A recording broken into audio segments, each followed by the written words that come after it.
I will be behind it. It's okay? No. I just leave it you lah.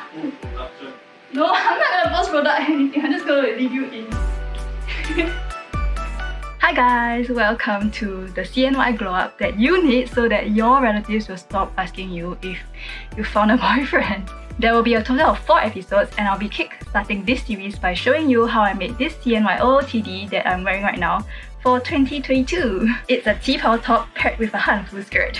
In this video, I'll be showing you how I made my hanfu skirt. If you're interested in making this T-Pow top as well, I'll be uploading part 2 on the 16th of January. So if you're watching after that date, the link should be like here.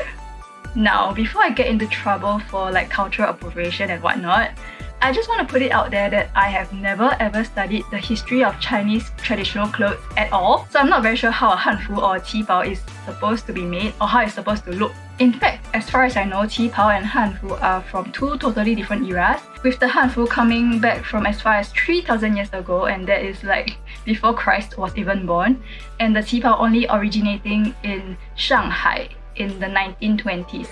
Without really researching more about the outfits, I'm making mine using inspiration from photos that I found on the internet or from like some Chinese dramas that I watch.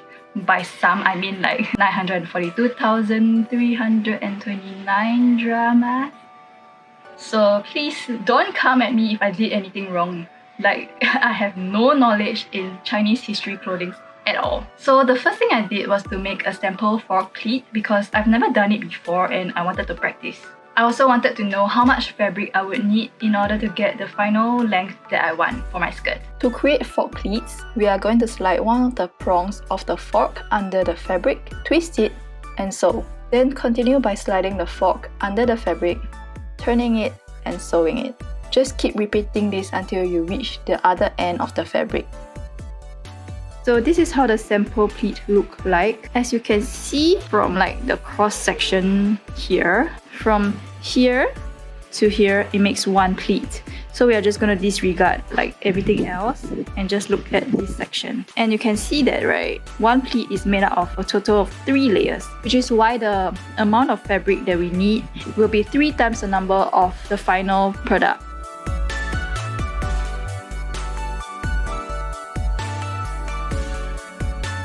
So we are just going to measure each pleat, which is about 2.4 centimeters. I'm just going to round it up to 2.5 for easy calculation. This is going to vary from fork to fork. For example, if your fork is bigger than my fork here, then your pleat size will be bigger. And if your fork is smaller than my fork here, then your pleat size is going to be smaller. Now that we have the measurement for each pleat, we just need to make sure that the final measurement of the skirt can be divided by 2.5 cm. So for example, if I want my final skirt to be 12 cm in circumference, I'm just going to round up 12 to the nearest 2.5, which is 12.5. This means that the fabric measurement that I will need will be 12.5 times 3, and this gives me 37.5. If I just take 12 and multiply that by 3, I will get 36 cm. But if I start my fabric off with 36 cm and I do my fork pleat, I would end up with some fabric left over that is not enough to make a complete pleat. Okay, I'm just going to show you what I mean on fabric. So I've cut out a piece of fabric that is 37.5 centimeters. And then originally, we will need 36 centimeters. 12 times 3, 36. But this is like the extra fabric that I'm going to add so that we can make a complete pleat.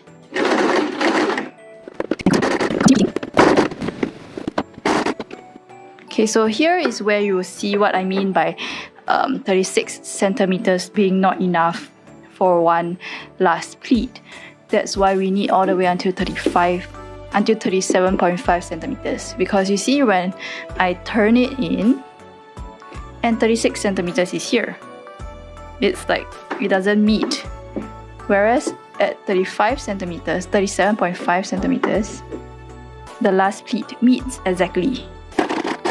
And so now you can see this is like the final product, which was supposed to be 12 centimeters long. But because we added more fabric to make up for that extra pleat, in the end it turns out to be 12.5 centimeters long. And now with these measurements, I can go and calculate the measurements that I need for my skirt. Since the skirt is going to be a wrapped skirt, I will need it to be 1.3 times of my waist circumference, so it will only overlap from here to here. But because I want pockets in my skirt, I will need to include side seams, which means I need to separate the entire piece to one back piece and two front pieces. So basically this is what I did.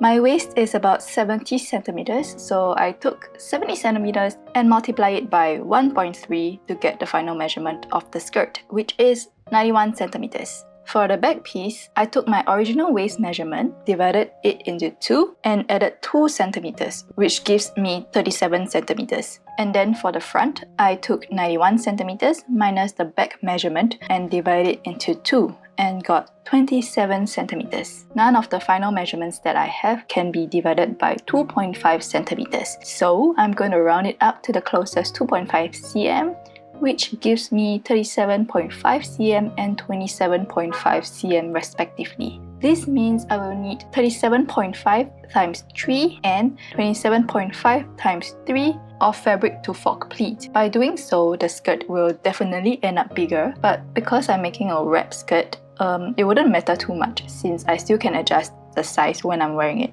Now that I have the horizontal measurements, I need to decide on the vertical measurements, which is basically the length of the skirt. I want my skirt to sit on my waist here, and I want my skirt to be mid-calf around here, so I'm just gonna measure the length between the 2 points while I'm standing up, and that will be the length of my skirt. Since I want my waistband to be 8 centimeters in height, I'm going to minus 8 cm from the length of my final skirt, and that would be the vertical measurement for my main skirt pieces. Before we cut the main pieces out on fabric, I'm going to add 1 cm seam allowance on these edges and a 2 cm hem allowance on the bottom edges. So these are the final measurements for my fabric. If you're confident with your cutting and sewing skills, go ahead and cut them out on fabric, but I am not. So I gave myself a little bit of leeway by adding about 5 cm just in case. We can always cut the excess off later. I removed the 2 cm from the back and put it into the front because I don't want my pockets to be right at the side. I want it to slightly be in the front. I'm cutting out the pocket patterns on the tray. So these are the 2 front pieces and the back of the skirt. As for my pocket pattern, I just used the pocket pattern that came with the Taobao Qipao pattern that I used for my CNY OOTD last year. If you don't have a pocket pattern to use, I've seen people getting their pattern just by tracing the shape of their hands and leaving the pocket opening straight. We are going to start by pleating these fabrics. When you make your first pleat, you need to make sure that you are leaving a 1 cm gap up here because we need the seam allowance there to sew for later on.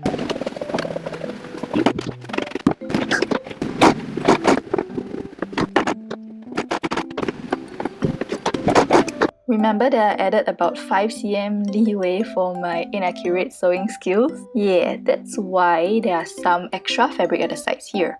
I'm gonna measure 1 cm from the pleat and mark it all the way down to trim it off. I'm measuring from the cut edge because the pleat is going to disappear as I go along. And I should have just brought it to the serger to trim the excess off, but I wasn't thinking ahead, so I used my scissors here.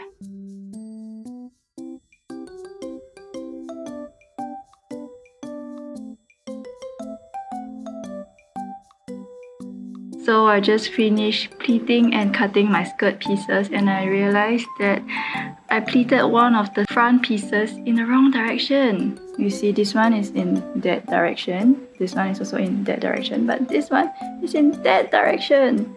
Why did I only realize it after I finished cutting the sides?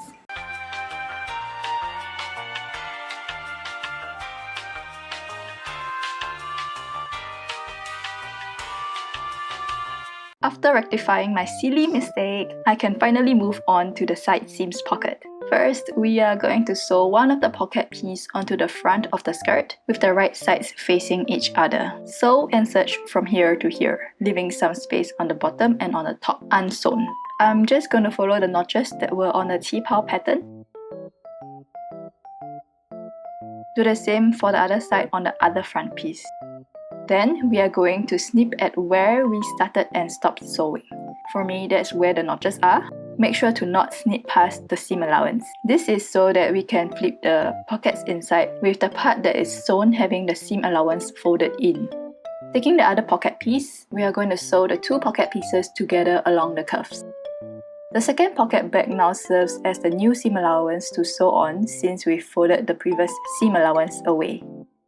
And now we can place the back piece and the two front pieces right sides together and sew at the side seams. So on the sides it should look like this. This is the back piece, making sure that when you sew, you do not sew this pleat in. And then there should be another layer of the front piece, and then one layer of the pocket and the other layer of the pocket. And we are going to sew all the way down.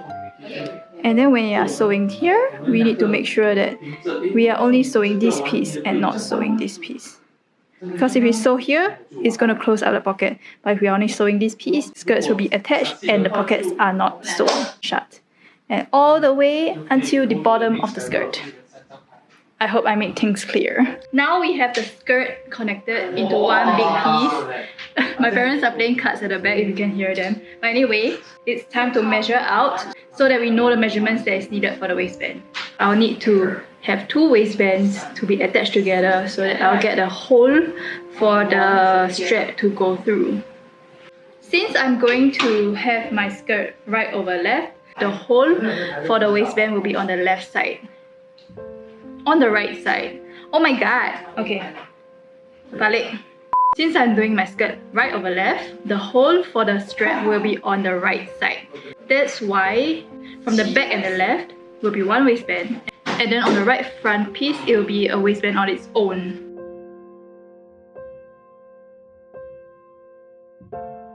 The measurements that I got were 30 cm for the right front piece and 68 cm for the back plus left front piece together. Since I want my waistband to be 8 cm in height, and since I'm going to fold the waistband over, we will first need to double the height. Add the seam allowance all around, and the waistband pieces should be 70 cm by 18 cm and 32 cm by 18 cm. As for the straps, I cut two 7 cm by 90 cm rectangles. So these are the two pieces of the waistband and two straps. I'm gonna start with the straps first by folding them in half lengthwise with the right sides facing each other and sew. Okay, now that the straps are sewn, we are gonna turn the straps inside out, the right sides out. And I'm going to show you a very simple way of doing it, and all you need is a straw and a chopstick. And you need to make sure that your chopstick is longer than your straw because this will help to push your fabric out easier. Oh, and make sure that your strap has like one side that is sewn shut and the other side is still not sewn shut. Now what we need to do is to feed the straw into the strap through the open side and just feed all the way through until the closed side. And then now that we have reached the other end, we are going to take the chopstick and just push it in. And you will feel and you will see that the straps are going into the straw. And just continue pushing, pushing, pushing. And on the other side, over here, is where the chopstick is, which is why you need your chopstick to be longer than your straw, so you can just pull it out. And your strap is turned inside out. Ah, it's so easy. I always have trouble doing this with a loop turner. This is so much more easy. Yeah. And at the same time, you're cleaning your straws. If your fabric is clean, that is. You can also do this on straps that you don't need the ends to be closed. All you need to do is just snip it and then the ends will be open again. I'm just gonna go and do it on the other strap as well.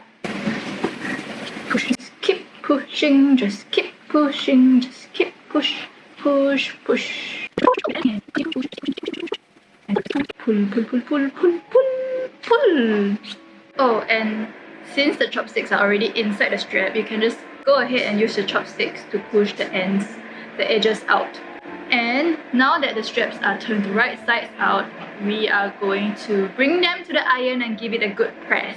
Now that the straps are nicely pressed, we can put them aside and focus on our waistband to give the waistband a little bit more structure and more shape. I cut out interfacing that is the exact same size as the waistband to iron them on. I'm gonna attach the two waistbands together and leave a hole for the strap to go through. Since the height of the waistband is 8 centimeters, to get the hole in the middle, we are going to take 8 centimeters minus 3 centimeters, where 3 cm is the length of the hole, and divide that number by 2, which means I'm going to divide 5 by 2, and that leaves me with 2.5 centimeters. So on the waistband, I'm going to mark 2.5 from the middle here, and 2.5 from the middle here, and 2.5 from the top, and 2.5 from the bottom here, not counting the seam allowance. So this leaves us with a 3 cm hole here and 3 cm hole here. And I'm just going to put the two waistbands right sides together and sew these lines. And since these two parts are going to be the hole, I'm just gonna leave it unsewn.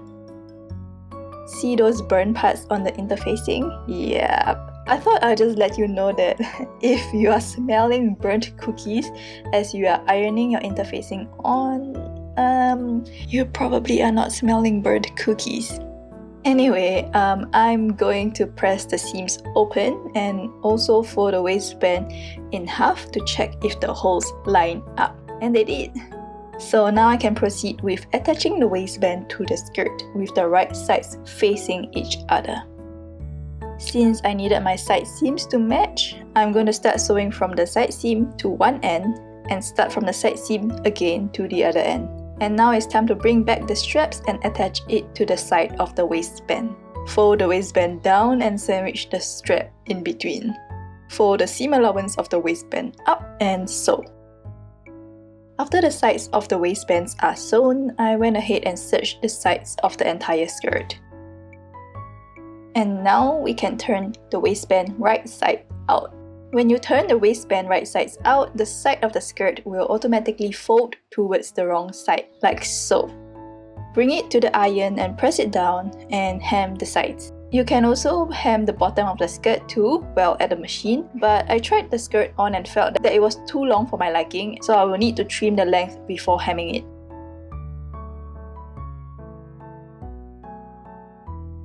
As for the waistband, iron the seam allowance of the waistband from the unsewn edge down and pin the waistband to the seams. Make sure that the waistband covers the stitching by about 1 mm because I'm going to finish attaching the waistband to the skirt with a stitch in the ditch.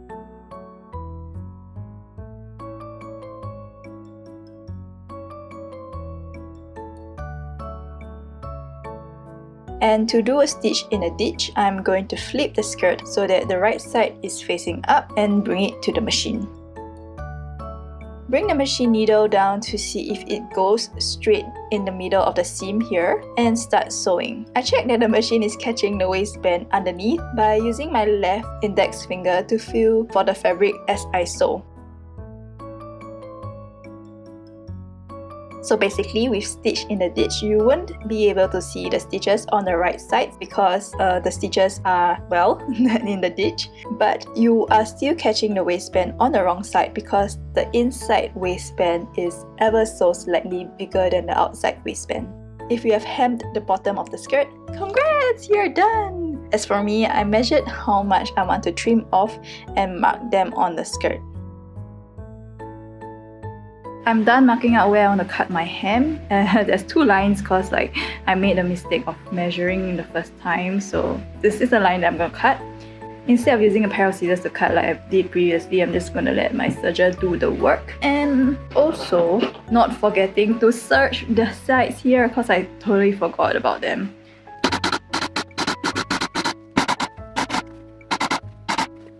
I'm done serging the bottom and the sides, and now all I need to do is to fold it up by however much hem allowance given, which was 2 cm, and hem. This is all the thread that I have left for this color, and I'm just hoping that I have enough left for hemming because there's just so much fabric. Okay, wish me luck. Okay, I was worried for nothing because I'm done hemming and there's more than enough thread left. So with this also means that I am done with the skirt. Yay! My brother's leg over here.